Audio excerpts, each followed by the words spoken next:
Good morning, and thank you for joining us on the SAG-AFTRA live stream on YouTube.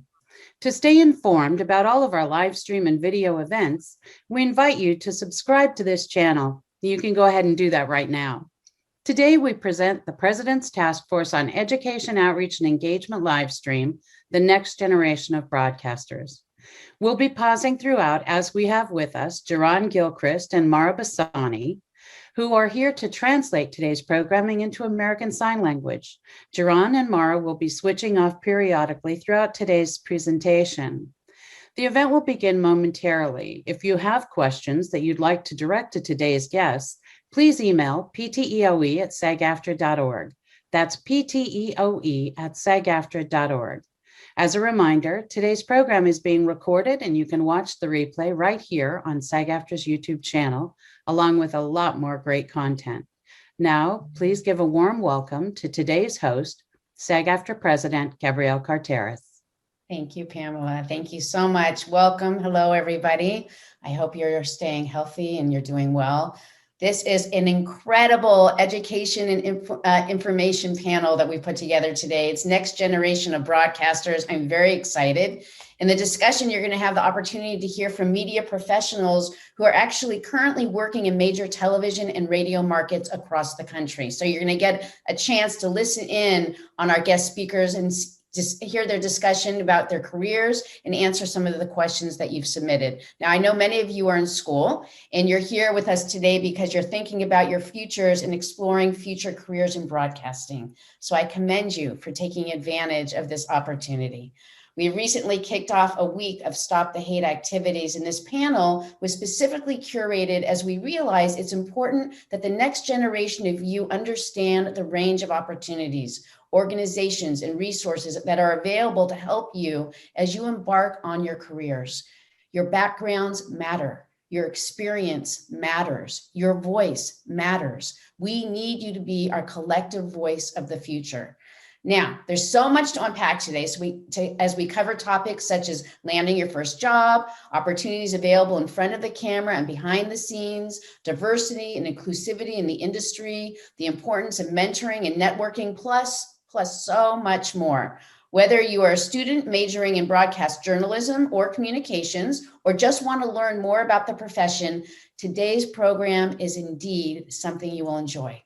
For some of you, this may be a very first exposure to SAG-AFTRA, that's our union, or for that matter, to any union. So I invite you to visit our website at sagaftra.org. You can learn about all of our programs, areas of coverage, member benefits, and more. My true hope is that you leave here today and think of SAG-AFTRA as a resource and a future partner to you as you go forth to build your professional careers. We all need each other. So if you have questions that you want to direct to today's guests, you just need to email to pteoe, that's pteoe @sagaftra.org, pteoe @sagaftra.org. With that, I'm incredibly excited and honored to kick off today's panel discussion. But first, I want to introduce a man who actually needs no introduction. He is spectacular as a human being. What he does is very generous, and the time he gives to the members is quite meaningful into this union. So I want to welcome the incredible Bob Butler. Hi, Bob. Hey, Debbie. Bob is a general assignment reporter at KCBS Radio in San Francisco. He was a key member of the decorated Chauncey Bailey Project. He's been honored for his work, including a George Foster Peabody Award and a National Edward R. Murrow Award for his coverage of the housing crisis in New Orleans following Hurricane Katrina. Bob is committed to mentoring the next generation of journalists. He served as the 20th president of the National Association of Black Journalists, NABJ, from 2013 to 2015, and is now the broadcast vice president of SAG-AFTRA. So happy you're with us today, Bob, and so excited to hear the conversation. So thank you. Thanks, Gabby. Thank you for having me. And before we get started, I want to give a special shout out to Susan Walker and the class at BU, which is watching. As somebody who was born in Chelsea and spent my first years in Cambridge, it means a lot to me that you're watching. So hello, everybody. I went to school many, many years ago. I after moving from Pittsburgh, I moved home to California. I went to a community college in mass communications. And we used to have people come in and talk to us who are working in the industry. And I always wanted to know, what do I need to do to be able to do what you're doing? And they never could really tell me. They were talking about, well, you have to be able to write and you have to be able to do this and do that. But they didn't really hit right into what I should be doing while I'm in college in order for me to get a job. So that's what we're going to talk about today. What do you need to do while you're still in school to increase your chances of getting a job once you graduate? Whether it is next month, whether it's in December, whether it's next year. There are things you can do in school to increase your chances. Now, we have a great panel today, a very diverse panel. First, I want to introduce Nina Moini, who's a reporter and host, Minnesota Public Radio, spent more than a decade working in radio and TV news. She's been very busy the last few weeks covering the Derek Chauvin trial, and now she's covering the Daunte Wright shooting. Welcome, Nina. Justine Waldman is an anchor at Cron 4 News in San Francisco. She went to the Newhouse School at Syracuse, began her career in Utica, and made stops in Fort Myers, Boston, and Philadelphia before joining Cron 4. James Centelli is a news producer for KDKA in Pittsburgh. He graduated from the Annenberg School at USC and began his career as a reporter in Youngstown, Ohio. And finally, Ashley Mackey, community journalist for KABC, ABC 7 Eyewitness News in Los Angeles. She has a BA from the University of Montana and a master's degree in sports journalism from Arizona State University, the Cronkite School. Welcome, everybody. And I'm going to just start right off. Nina, you went to Mizzou. And for those who don't know what Mizzou is, it's the University of Missouri at Columbia. Talk about what you were doing your last year in school to prepare you for the job you're doing now. I'm sorry, you said the last year in school. The last year in school, what were you doing to get ready for what you're doing now? At the University of Missouri, we were fortunate that we had an NBC affiliate there that was actually owned and operated by our university, but it's KOMU TV, and it's what everybody in the area watched. So we were lucky to get sort of in the field experience and training. So I spent a lot of my senior year, I was on the TV track. I'm now a radio reporter, but I spent time kind of trying to make my tape better. I don't know if people still call it a tape, but we were still calling it a tape then, but it was like a DVD, or you would send it out. I know a lot of people spend a lot of time making websites. That was actually a part of my capstone. It's been about 10 years now, but that was part of our capstone project, was to sort of market ourselves and our work and to have a website that someone could just quick go and check out all of our work. So we spent a lot of time doing that, and then a lot of time just trying to get better, particularly in the area of live reporting. And I think that's something that sometimes students don't have a lot of experience with right when they're graduating. But I'm excited to talk about that more, because I actually think that that's a skill that you can build every single day in life, just sort of walking around and talking to yourself and describing things and sort of just becoming more comfortable with yourself and more natural. So that's what I was doing my last year at Mizzou. And then you wanted to talk a little bit about where I am now, or you graduated from Mizzou, and now you're looking for a job. Mm-hmm. So then I was my first job was actually in Fort Myers at NBC2 and ABC 7 News. I was a multimedia journalist, meaning, I would write and shoot and edit all of my own video and then edit a story together. And it was 100 degrees out and shooting my own stand-ups and then run out on set and front this story. Hardest job I've ever had, probably the hardest one I ever will have, but that's the good part, I think, in retrospect about first jobs, is they're not going to be perfect. Probably they're not going to be your favorite, but they're sure going to teach you a lot and teach you a lot about yourself. And there's really only, I think, one way to learn in this industry, and it's by doing. So I did that for a couple of years, and then I came home to where I grew up here in Minnesota. My long O probably gave that away, but I became a morning reporter here at the CBS owned and operated affiliate WCCO TV. I worked there for 4 years, and about 4 years ago, I decided to make a switch to Minnesota Public Radio. And I mean, we can get into all that maybe later, but for me, it was just sort of more about having more context and storytelling and reaching greater communities, and being in the nonprofit side of things versus the commercial side of things. And that's something people don't always really talk about when you're in school. Like, how does all of that work? How do we make our revenue, ad sales? So in learning about that, I decided to make a change. And now I'm a reporter and a host.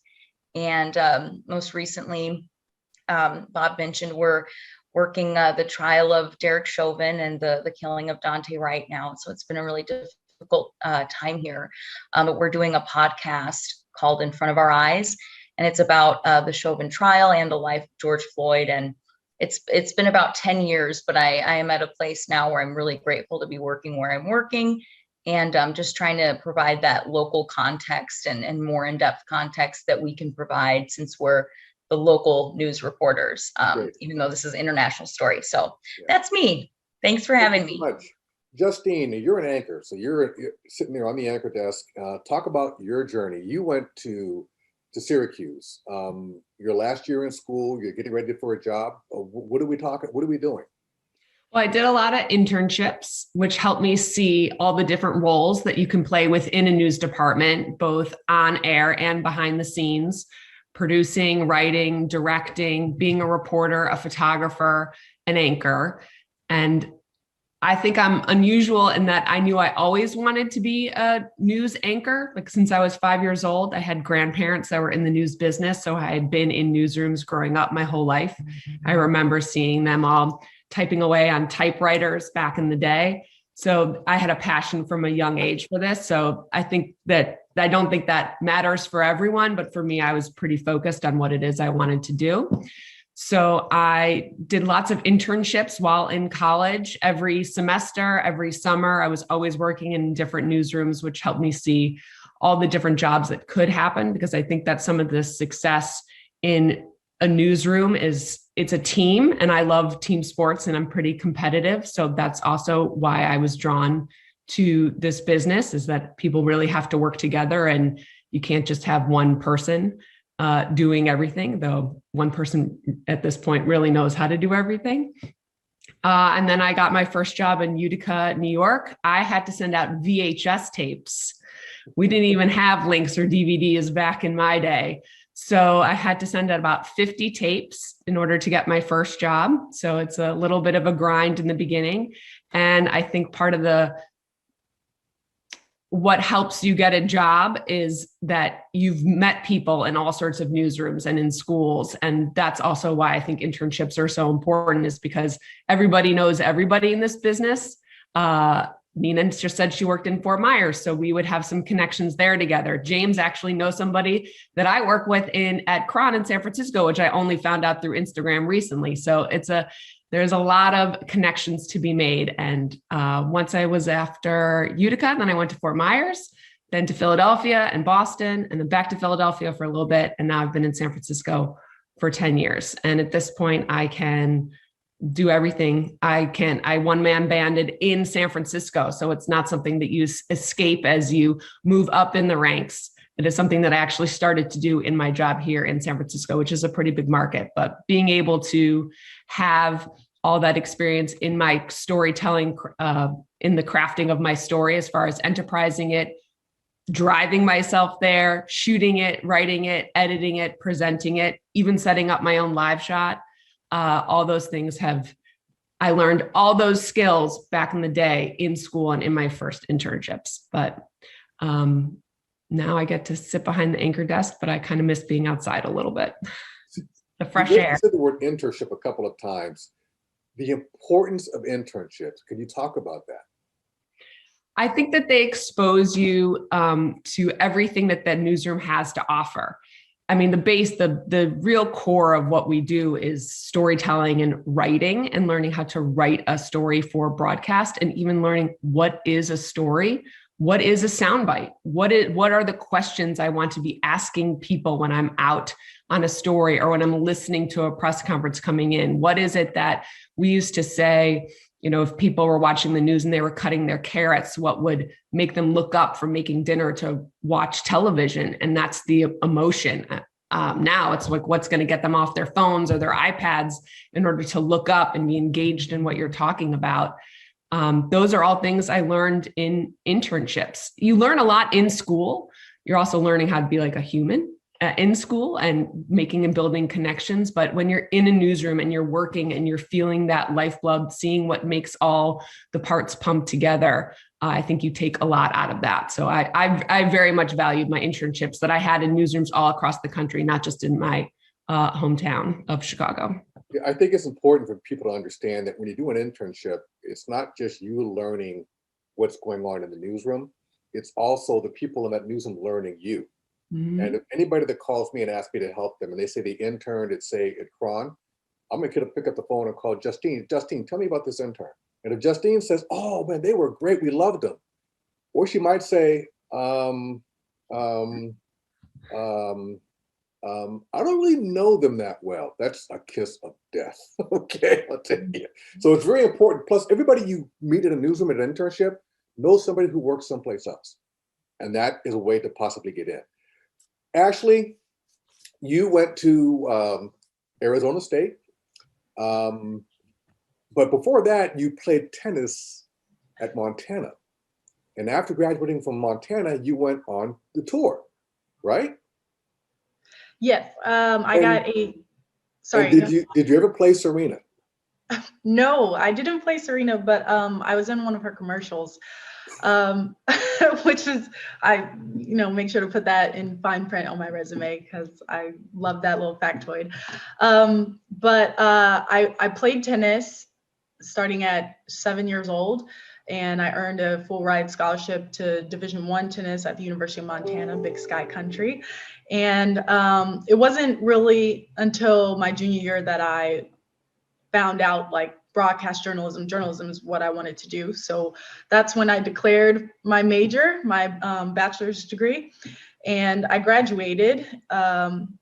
But I wasn't quite ready to let tennis go, my first passion. And so then I played for 2 years semi-professionally, traveled.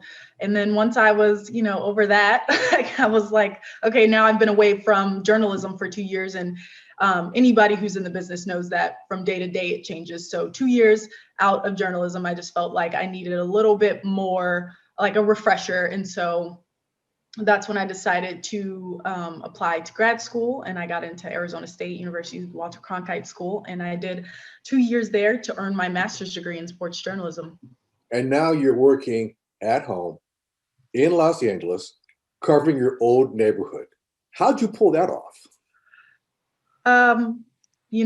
Every day I ask myself how I did that.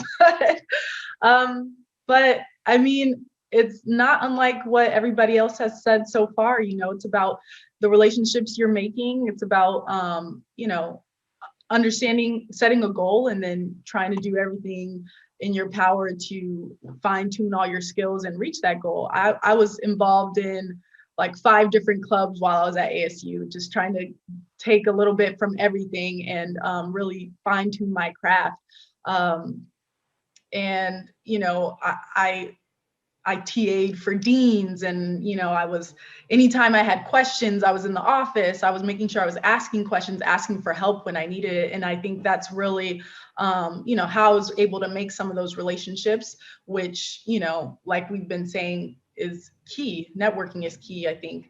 And they saw my drive, I believe. And that's how I got put in this situation where it's like, oh, I know somebody who might be good for that job. And now I'm here. And you're covering, your old neighborhood, covering different stories. I mean, what's your average day like? Yeah, so I'm a part of the community journalist program here at KABC. I cover Inglewood community and some surrounding communities, South Bay, Gardena, Hawthorne, Lenox. I'm fortunate because I was born in Inglewood. I went to middle school in Inglewood, and that actually also helped too when applying for this specific position because, I have kind of roots here already. But my day-to-day is great because it's never the same. I work as an MMJ also, so I shoot, edit, write, produce all my own things, set up all my interviews and stories and things like that, and even go live every once in a while. So anything could happen from day to day. So it's really, there's no rhyme or reason to it. And it's great. It keeps it fun and keeps me on my toes. And yeah, I like it. Yeah. So I've talked to a number of college classes, and I always ask who wants to be a reporter and an anchor. And most of the hands go up. And then I say, who wants to tell them what to do? And I get a lot of blank stares. And that's why, James, I left you for last, because you work behind the scenes as a news producer. Tell us exactly what that means. Sure. Well, the quickest way I explain it to especially friends and family is everything that is going on while an anchor is talking, that's pretty much the producer's job. The video that they're talking over, the graphics that are appearing on screen with them, the words that they are saying, and all the order that it's all in. That's the job of the producer. So it's certainly a big hill to climb every day. You start off with a blank rundown, except for, a little bit of templating that we have, and you make an hour of news out of it every day. And just a bit of my background, I came at it, as Bob mentioned, as a reporter in Youngstown, Ohio. And I was there as an MMJ for 2 years. And so Justine and Nina and Ashley all talked about how much work it takes to go and shoot and write and edit and live shot and do everything yourself. And it was really an eye-opening experience for me. I enjoyed covering Youngstown, but it also made me realize that I wanted to be back home in Pittsburgh, which is not far, only an hour away. But I did want to be back in Bob's old stomping grounds here in Pittsburgh. And I knew that it wasn't going to be right away as an on-air reporter in Pittsburgh. It is a bigger market. But I did do some producing there in Youngstown, and I enjoyed that aspect of it. I enjoyed the writing and matching to the video and everything that goes around an anchor, particularly when I would produce my own shows that I would anchor in Youngstown. I thought this could be an opportunity for me. And so I applied to KDKA, my hometown station that I watched growing up, and was able to get this job. And I'm still here almost 4.5 years later. So now, how many anchors, reporters are at your station? Oh gosh, we have probably around a little under a dozen anchors, and reporters, probably close to 20 all told. So that's 32 people. How many other people work in the newsroom behind the scenes? Oh gosh, dozens. We actually have, in our break room at KDKA, we kind of have a wall of headshots of faces of everybody that works in the station. And it's divvied up. On one side, you have kind of the sales and administration, and there are dozens of people that do that. And on the other side, you have photographers, you have studio crew, you have, people who are working the assignment desk, web editors, and it's dozens. It's probably a good, 50 or 60 people just on, behind the scenes, crew, photographers, editors, all of that. So it like I think it was Nina who mentioned, it takes a lot of teamwork. It is absolutely a team job. I mean, if you're talking 50 people, that's double the size of a Major League Baseball roster. It is absolutely a team sport. Yeah, and a lot of people, when they watch the news, they see the anchors, the reporters, and that's what they want to do. Nobody ever talks about what happens behind the scenes. The producers, the editors, the floor directors, although there's not much that because of computers, but there's all these other folks, the photographers. You can shoot your own video, but you got to do a live shot. It's hard to do a live shot by yourself. I mean, the technology is there, but there's so many other folks that are out there, and those are good jobs. And those are jobs that can be careers. So people need to think about what else you can do besides being a reporter. Talk to me about the importance of writing. Oh my goodness, it's essential. It's everything. We as MMJs, we have to, come up with our own stories, our own, words to describe what's happening. And if you are interested in becoming a producer, you are doing more writing than you're doing anything else. You are writing, 20, 30 stories just for a single newscast. And I think what you will find is everybody who's on air kind of has their own voice, their own way of speaking. You may have an anchor who has been around for 30, 35 years. We certainly do at KDKA. And those anchors have a particular way of saying things. They don't use contractions like don't. They may express words in different sentences, or you may have a younger anchor who is comfortable being more conversational. They'll say with contractions. They'll use certain terminology that a slightly more distinguished anchor wouldn't find that appropriate to do. So we all have our own voices in how we write. And so being a producer, if that's your first job, you get a crash course in finding out that there are so many ways to write a story and so many ways to do it well. There's no one correct way of doing something. Yeah, Nita, you worked in commercial, now public radio. Is there a difference in the writing? Well, I think it depends on what medium. I often miss video. I love radio, and I love that we can sort of take our time with things and we're not beholden to commercial break at this time. And, your stories can only be 90 seconds. But at the same time, say there's like a natural disaster, say, you're never really going to be, in my opinion, able to describe what you're seeing as well as you could with video. So I really miss that. And it's almost trickier in a way to try to describe your surroundings when you are writing for, say, like a podcast or radio. But I don't think that it's that different. I don't have a lot of experience with print writing, but I think that would be different and challenging for me. As I always joke that in broadcast, it's like use the least amount of words, be the most conversational, write in a way that, like a seventh grader could understand. So I always say that that's kind of how I was brought up to write, was just keep it simple and, use the video. Don't write over your video if the video could speak for itself. So I had to make that adjustment when I went to radio. And it's been a little difficult, but I think the basic rules are the same. And I think that Justine touched on it, that it's just getting to the heart of the emotion of a story. And I don't think that changes no matter what medium you're in. If you're just joining us and you have a question, you can send it to pteoe@sagaftra.org, and we'll try to get that question answered. Justine, I had a question for you. I'm sure that you've had some pretty bad writing in the scripts that are given to you. I don't want to ask about that. We don't want to embarrass anybody. Talk about the glamour of your job. I'm sorry, the what? The glamour. Oh, the glamour. I watch you on TV. You're sitting up there. You're looking great. You're an anchor. Got to be a glamorous position.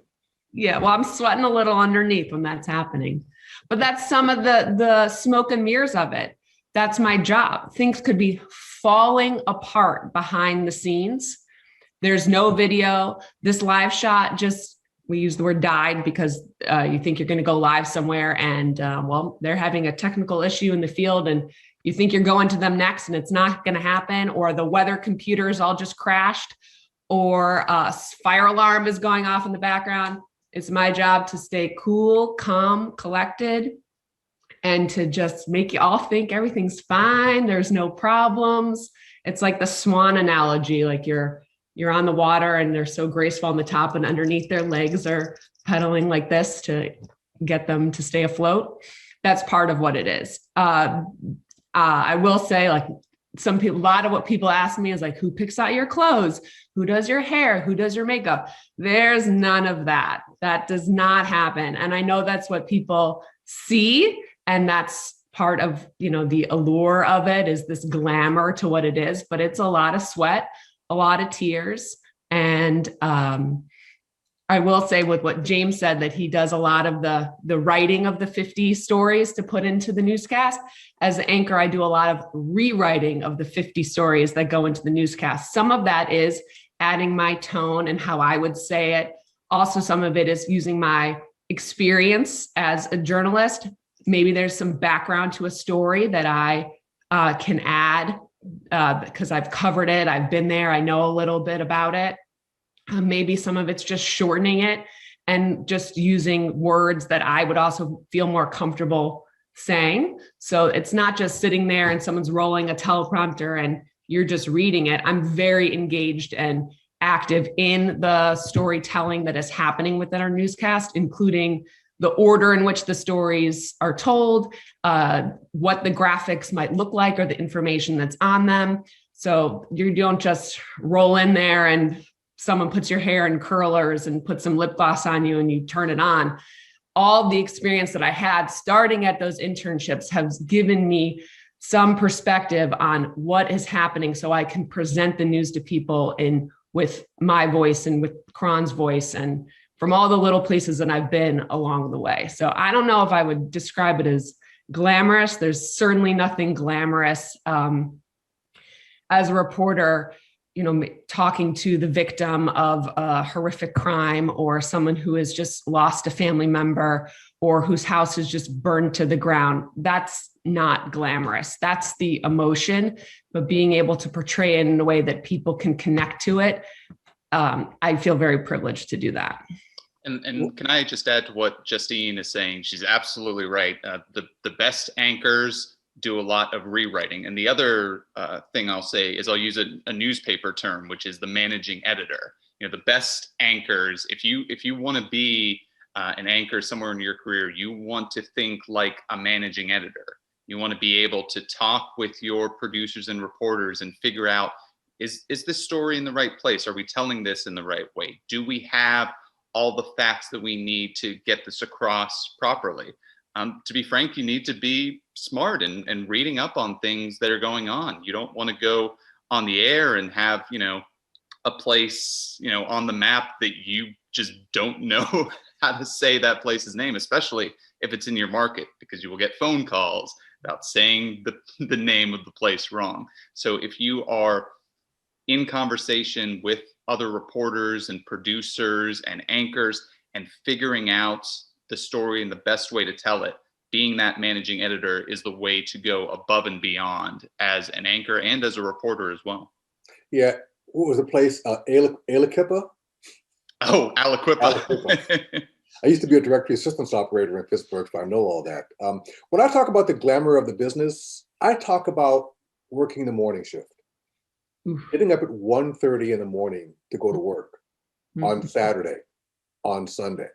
So you might want to go out and party Friday or Saturday night, but you got to get up at 1:30 in the morning to go to work. There is no glamour there. There is no glamour, and maybe you can talk about this, Nina. There's no glamour in going out to cover a fatal fire at 5:30 in the morning in January in a blizzard. And I've done all those things. There's not. And I think that, it's for every person to decide really what motivates you. And I think that it is a little bit different for everybody. And, it's okay. I guess if a lot of people will say right out of the gate, I want to anchor, and they'll go somewhere for their first job where they can immediately anchor. And that's great. Do whatever you want to do. But I do think that a great deal of reporting experience tends to make anchors better. And that way, your community.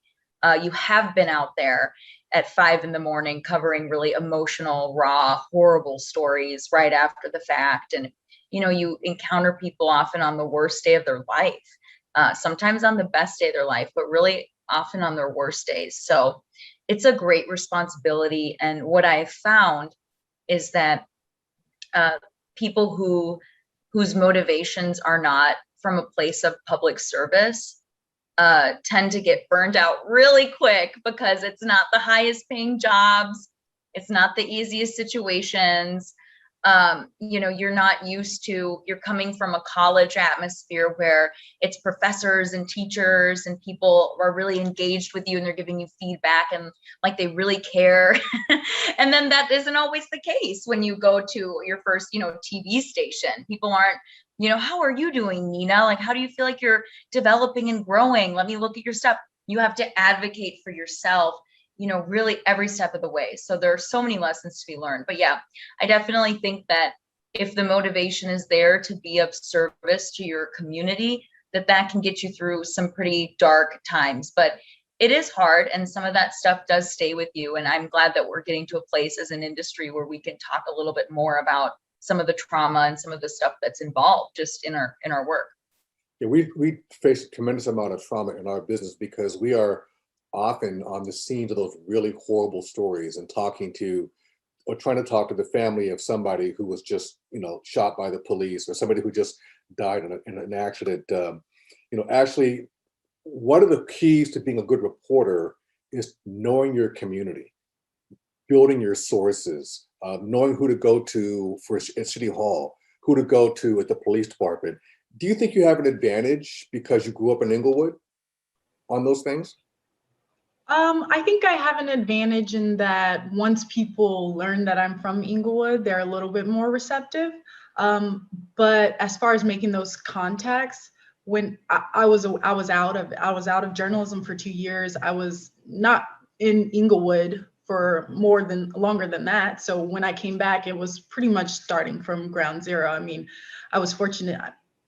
The only really upper hand that I had starting this job being from LA is that I could stay with family and didn't have to pay rent, which is a huge upper hand. But I was still from scratch, as far as, reaching out to the mayor's office and making those contacts at City Hall and joining those Facebook groups, those community Facebook groups, trying to find stories.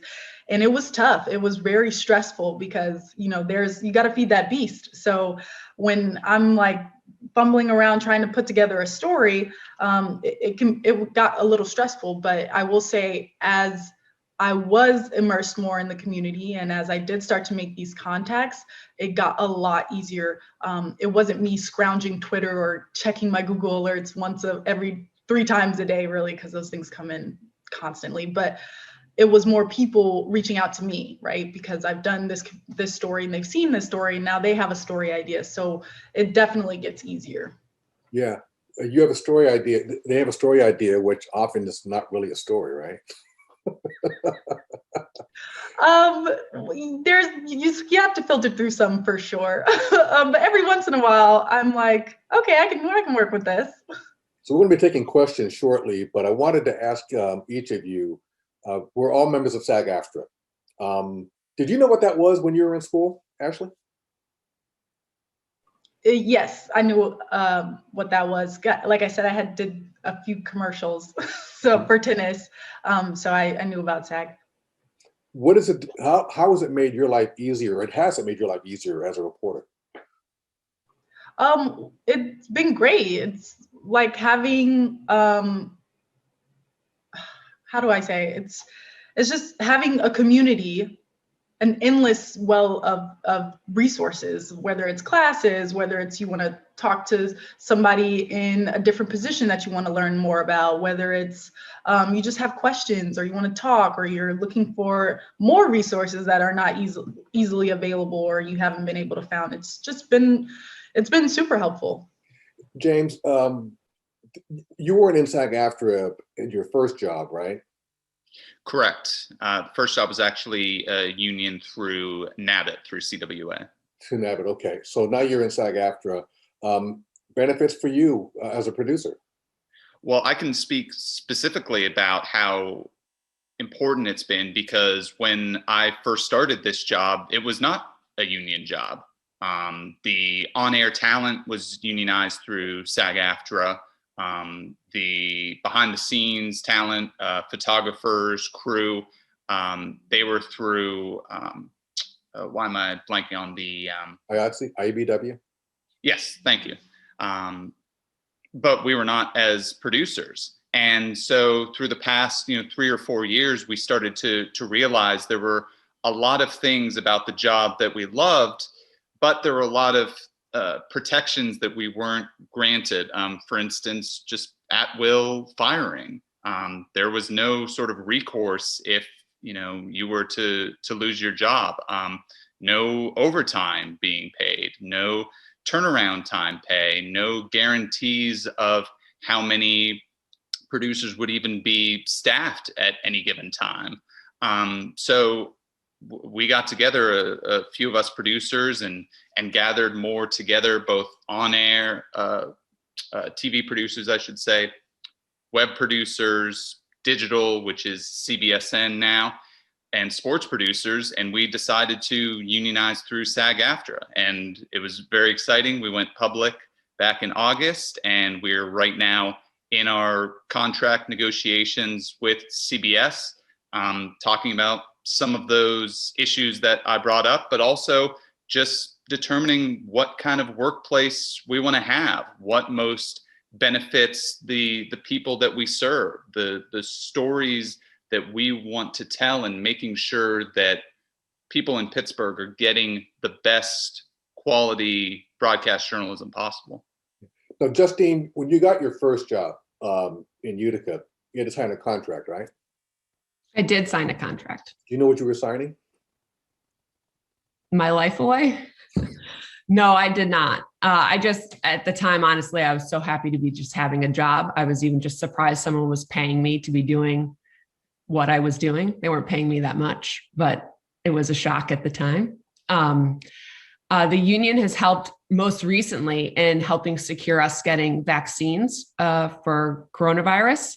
That they advocated very hard for us to get that accomplished. So I'm very grateful for that. And also with doing a lot of safety procedures and protocols to keep us healthy at work. The union was instrumental in making sure there were cleaning supplies and that we were spaced apart and that there were barriers and not as many people are in the newsroom. They hold the business, your newsroom, which is a company and they're trying to make money, they hold them accountable for protecting the employees. So our union was so helpful in getting that done for all of us. And also we deal with some safety issues out in the field. Our equipment is very valuable. And especially in the San Francisco Bay Area, we are targeted a lot. And there's been some incidents where reporters have had their cars broken into, equipment stolen, and our union helped us. Yeah, at gunpoint. So the union has helped us get security guards to come out with us in neighborhoods where you wouldn't necessarily think are unsafe, just having some protection with you so you can focus on your job, which is so encompassing and takes so much energy and focus, and that you can focus on doing the work and their work being on protecting you so you can do your job. Nina, I asked the question about contracts because most people don't know what a contract looks like, don't know what's in it. When you signed your first one, did you have a clue what you were signing? No, not at all. I was just like Justine said, I was so excited to get a job. And when a lot of us, we were younger working there, many people then wanted to leave. They didn't want to stay the whole 2 years. And so they had to, deal with buyouts, and you're already not making very much. So that's, a significant amount for people. But, I've been in the union now for 8 years because at WCCO, they were in the union. And then by the time I got to NPR, they were in the union. And it's just a level of protection. It just comes down to that. I just echo everything Justine said. I'm fortunate that I work somewhere now where it's not, they really value safety and they don't, but not everybody's that lucky. And sometimes when you are younger and you're starting out and you just feel like just grateful to be there, you're going to they're going to ask you to be in some situations that are just unsafe. And if you're alone, if you're an MMJ, it's really hard to say no to that and to feel as though you're not going to be retaliated against. So that level of, just protection and knowing that there's that net, and James's point too about just firing folks. It's not like that because of our union. It's not like that. And then they'll have to work with people and, because sometimes you get hired onto a job and maybe you weren't ready. I don't think I was ready for my first job, and I wasn't kind of at a place that I needed to be. But all you can hope for is that you go somewhere where they're willing to work with you and take into account your age and experience and have some of that mentorship and some of that feedback. Otherwise, it can get a little dicey, and then you feel every day like you're at risk of they're going to walk in and they're going to pull you off the anchor desk for no reason, just because they felt like it that day, or they're, so I'm fortunate that in my decade of reporting, most of those years I've been in the union. It's very important to understand that while, it might look glamorous and all that, this is a business. these companies we work for, they want to make money. And the one way they try to make money is to pay us as little as they can. And they want to sign you up. So if you're watching this and you're going to be going out to get a job soon, and you're going to probably get a contract to sign, you won't know what's in the contract, but you can call SAG-AFTRA. We can look at the contract for you free of charge, even if you aren't a member, and we'll tell you what you're signing. We'll explain things like liquidated damages, like you can't leave the contract early, otherwise you have to pay them money. Non-competes, where I can hire you, but then they fire you, but because of the non-compete, you cannot work in that market for another year, which means you have to move. These are the things you need to know in signing a contract. Very important that you know what your rights are, and we can help you explain these things to you, like I said, free of charge. You can find us at sagaftra.org, and you can find the local office to call, and we can help you out. Now, we're at that time to start taking questions, but very quickly, give me one thing that these students should be doing right now to help them get a job. Nina, go ahead. Well, it's not like an immediate tangible thing. Well, I guess it is. I think that one of the most challenging parts of this industry and this type of work is that you constantly have to put yourself outside of your comfort zone. And that means cold calling people on the phone, not sending a text to initiate a conversation with someone who could become a source.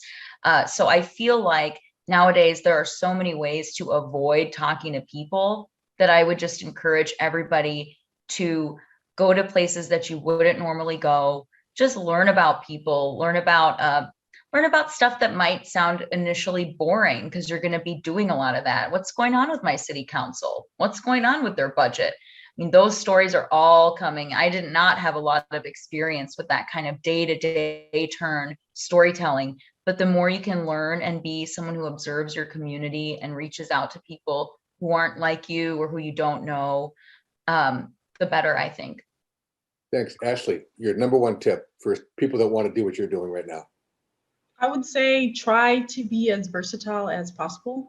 Have multiple skills because, I think like we've all on the panel have said, we started one job and now we're maybe doing another job, or now we're doing 5 jobs at one time. So be able to do all of those jobs, or at least like have some type of understanding about what goes into those jobs. Okay. Justine. I would say the most important thing is to be reading and watching the news so you know what's going on, not only in your local community or local news. That's where news starts, is at a local level. That's where it begins.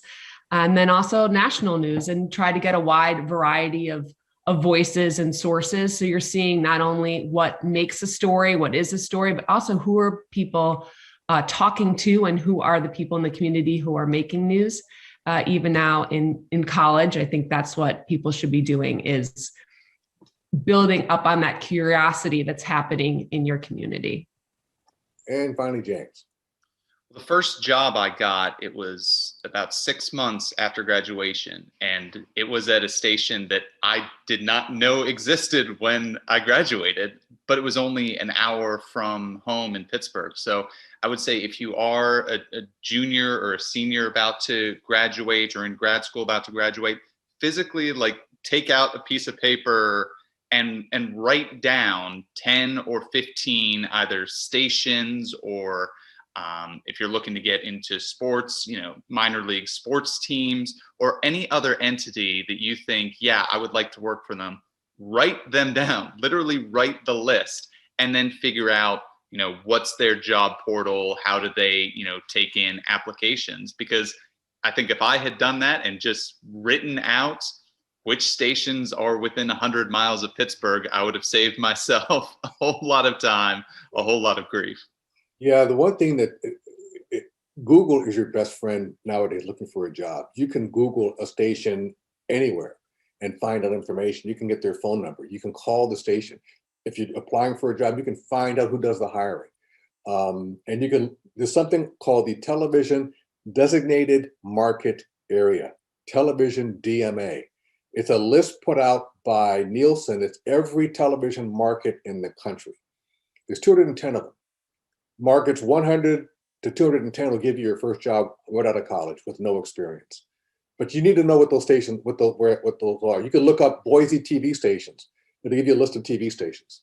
These are the things you can do. So we are actually have run over our time. We need to open up for some questions. Madam President, back to you. Thank you, Bob. You did not run over time. You did great. It makes me want to be a journalist. I'm thinking, hearing your story. So thank you so much that you are in the right place. I wanted to just say something really quickly because I was thinking about, I think Justine, when you were talking about the protections and in your workplace, and you really are our frontline workers. It is something that I feel that was not really talked about enough out there in the ether this last year, as you were out there in the front lines, making sure that we were informed and, helping us get through a time that was incredibly, for everybody, so challenging. And I want to say thank you, but it was very important to make sure that you got the protections you needed and to be able to get those vaccines. I'm glad that you felt that, you had that protection, because it's been a hard time. And I cannot say how grateful I am that you guys do what you do. So I just wanted to share that. I know our members who are not broadcasters share this as well, but you should hear it out loud from everybody. So that being said, we have lots of questions. Some of them may seem a little bit close to things you've said earlier, but they're coming in. So we want to make sure that if somebody missed something, they can get it. I'm interested in hearing this, something that somebody put forward, is how helpful is it to have a social media presence? I see many of you have accounts associated with your network, but if I'm just starting out, I don't have this affiliation. How should I approach this? I want to add on that, if you can talk about, you mentioned contracts, Bob. So just for a moment, when people can talk after their social media thing, talk about how they should look at this, or somebody can mention it, how they should be looking at this, sometimes being suggested, or what it's being presented as in their contracts, and what the union is trying to help protect them from. Was that clear when I just said that? Yeah. Well, social media presence is key. And nowadays, there used to be a time where they would hire you just because you were good and you looked good and you sounded good. A lot of times, companies now, they want your Twitter followers, they want your Facebook friends, they want to build that audience that you already have. And I don't have a really huge social media following, but I'm sure others do. So I'll leave it there. Anybody else want to tackle that?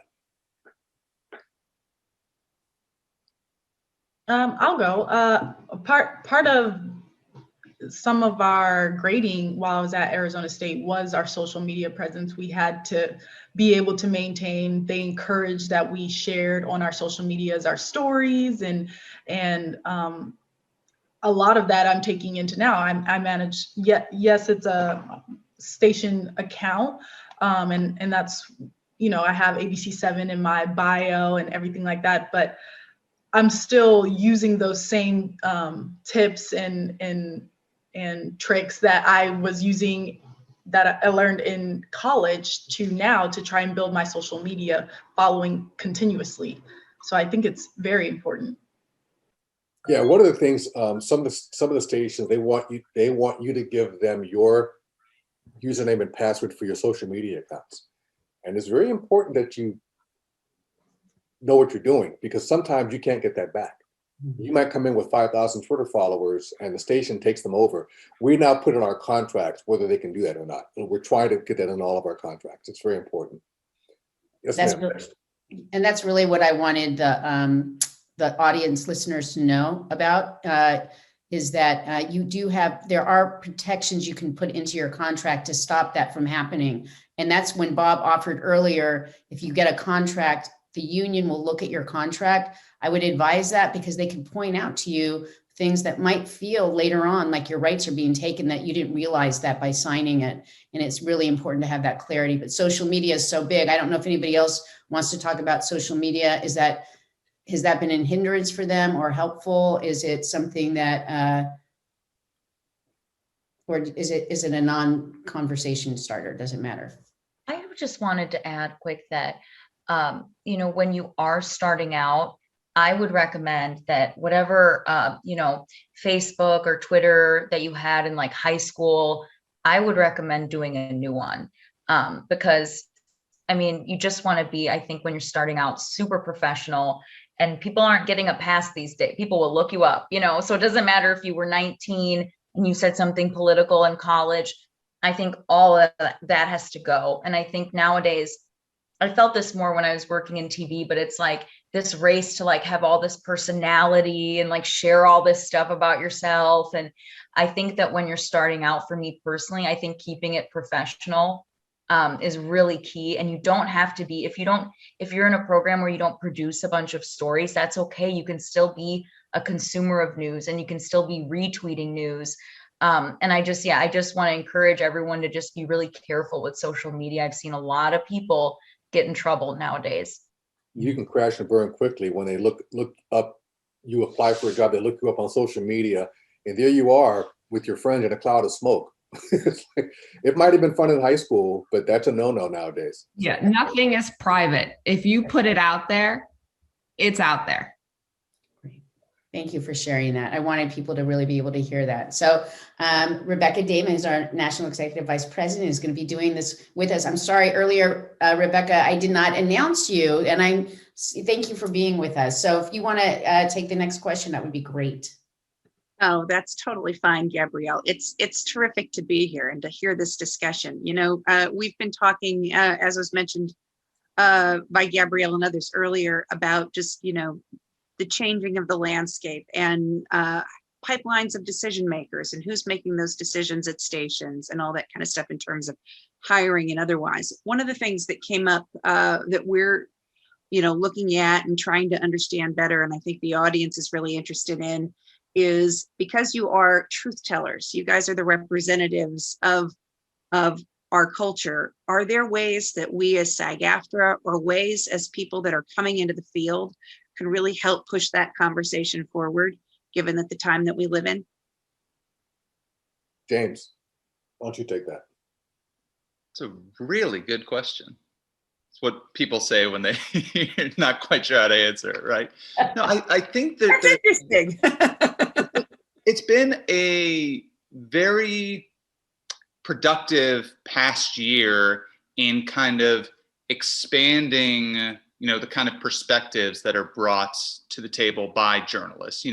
We are the fact givers and the fact bearers, sure, but we don't come into any story, any station, any job just as like completely emotionless robots with no like past experience or past knowledge. We all bring that to the table. So I think what's been great about the past year has been seeing where diversity of personalities, diversities of viewpoints, and diversities of past experience has been embraced as something that makes our journalism better. We realize that, we're not just going to be faceless, like fact spewing robots, and nor would our audience want us to be.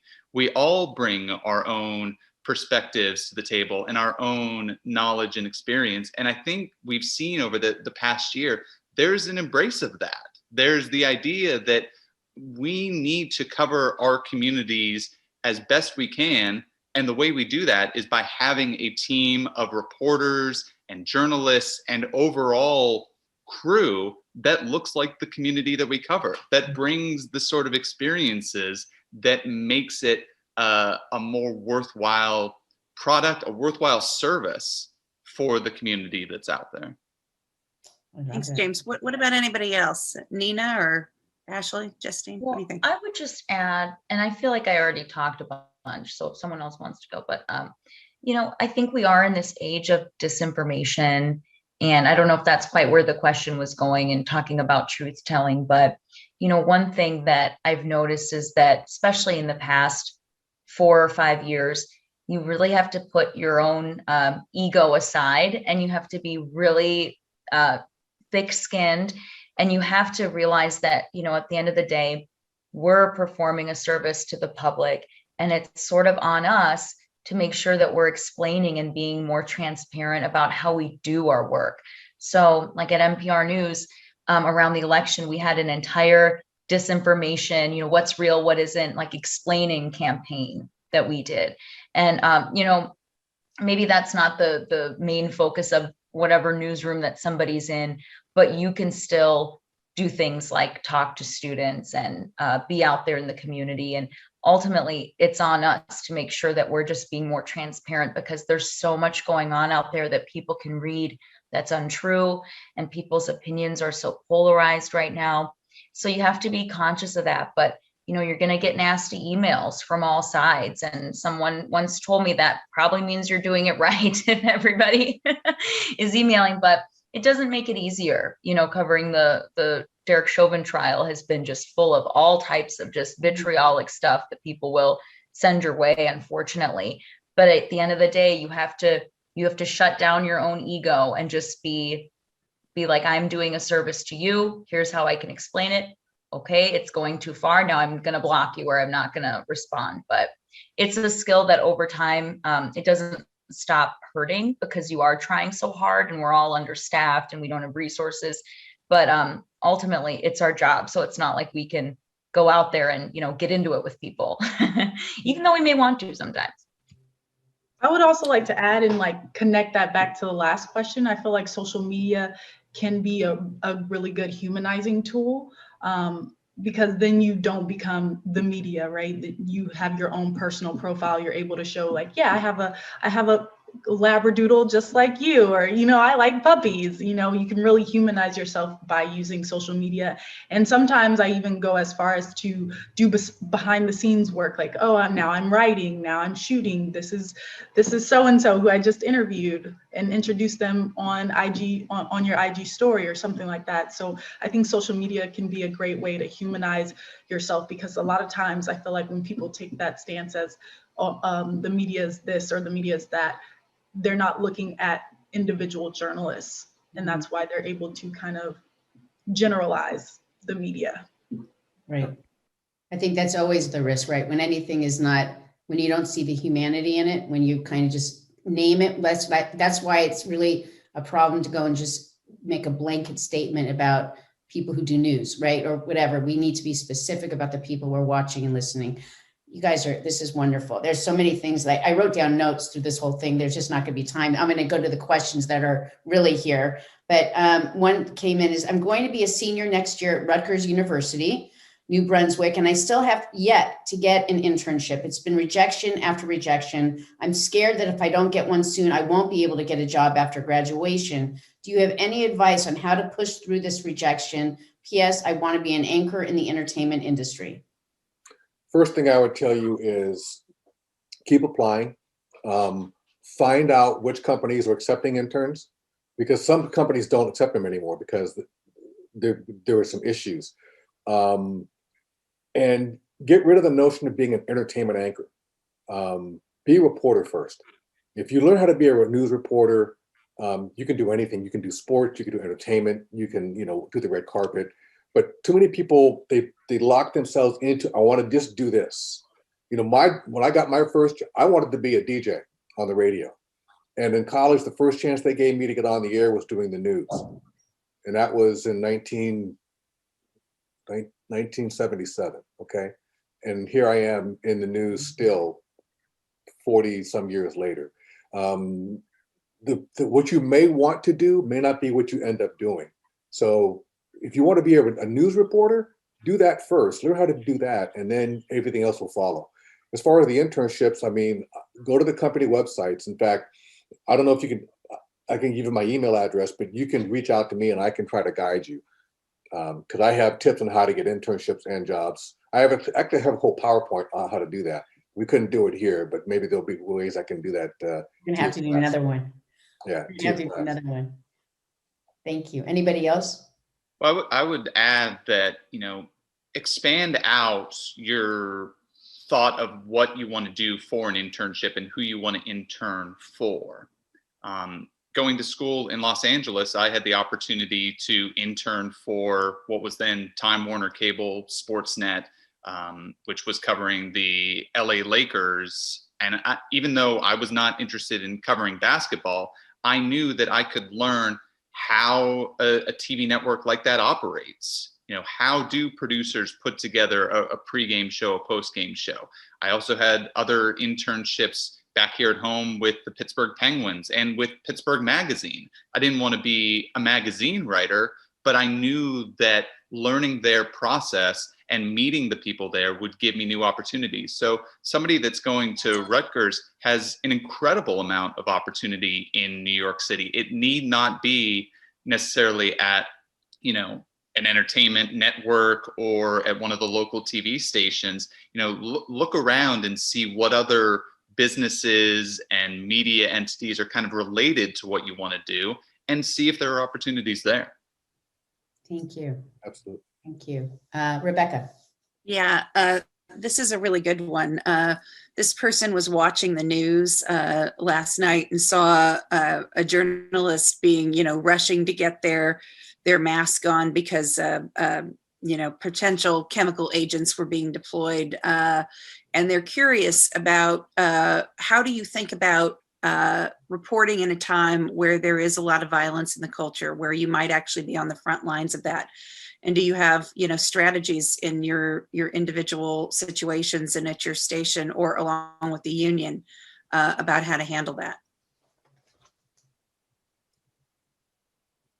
Well, I can tell you, taking in my fair share of tear gas, it's part of the job. I mean, they don't really give you gas masks, and the little masks that we wear, for social distancing and all that. This is not going to protect you from the tear gas and stuff. But as far as a strategy, you have to understand, if you're in a covering a protest, that is a possibility. And if you have a gas mask, great, but it's kind of hard to talk on air when you're wearing a gas mask. I've seen people do it. It sounds terrible. But just understand that's part of what we do.